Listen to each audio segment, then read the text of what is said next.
আপনারা জান্নাতে দিতে আগ্রহী কিনা? আপনারা যদি আপনার ছেলে মেয়েদেরকে জান্নাতে দিতে আগ্রহী হন, অবশ্যই অবশ্যই ইসলামী ছাত্র শিবিরের ছায়াতলে আপনার ছেলেদেরকে দিতে হবে।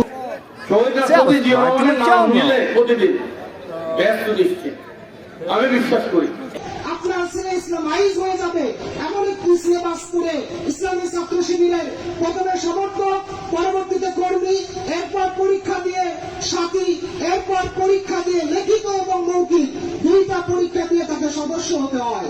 আর আপনার ছেলে যদি সদস্য হয় তাহলে আপনি আপনার ছেলের মধ্যে দেখতে পারবেন লাকাদ কানা লাকুম ফি রাসূলিল্লাহি উসওয়াতুন হাসানাহ, রাসূলের যে আদর্শ সেই আদর্শ আপনার ছেলের মধ্যে ফুটে উঠবে।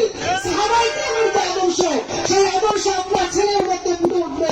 ইসলামিক যারা খলিফা ছিল এই খলিফাদের আদর্শ আপনার ছেলের মধ্যে ফুটে উঠবে। তাই আমি সকলকে আহ্বান করব, আপনারা যেহেতু জামাতে ইসলামীর ডাকে সাড়া দিয়ে এখানে এসে উপস্থিত হয়েছেন, আপনাদের ছেলে মেয়েদেরকে আপনারা জান্নাতে দিতে আগ্রহী কিনা? আপনারা যদি আপনার ছেলে মেয়েদেরকে জান্নাতে দিতে আগ্রহী হন, অবশ্যই অবশ্যই ইসলামী ছাত্র শিবিরের ছায়াতলে আপনার ছেলেদেরকে দিতে হবে ইনশাআল্লাহ। আপনারা দিতে প্রস্তুত আছেন তো? বাংলাদেশ ইসলামী ছাত্র শিবিরের সাথে যোগাযোগ করবেন তো? ইনশাআল্লাহ আপনাদের সাথে এবং আপনাদের ছেলেদের সাথে খুব শীঘ্রই দেখা হবে। দেখবেন যে এখন প্রতি পাড়ায় পাড়ায় কিছু হুজুররা আসে, আয়োজন করে আয়োজন এখানে বেহেশতের সার্টিফিকেট দেয়।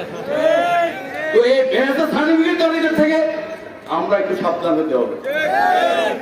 শহীদ রাষ্ট্রপতি জিয়াউর রহমানের নাম নিলে প্রতিদিন ব্যস্ত নিশ্চিত আমি বিশ্বাস করি, কারণ উনি দেশের জনগণের সাথে হটকারিতা করেন নাই, দেশের জনগণের সাথে প্রতারণা করেন নাই, দেশের মাটির সাথে উনি প্রতারণা করেন, দেশের জনগণকে মুক্তির জন্য যুদ্ধ করেছেন, দেশ পুনর্গঠন করেছেন, পুনর্নির্মাণ করেছেন, দেশকে অর্থনৈতিকভাবে স্বাবলম্বী করেছেন। সুতরাং ওনার নাম যোগলে বরং ব্যস্ত যেতে পারে। আর যারা ব্যস্তের সার্টিফিকেট দেয় এদের থেকে একটু সাবধান থাকবেন। আমরা সবাই মুসলমান পানি নামাজ পড়া করি,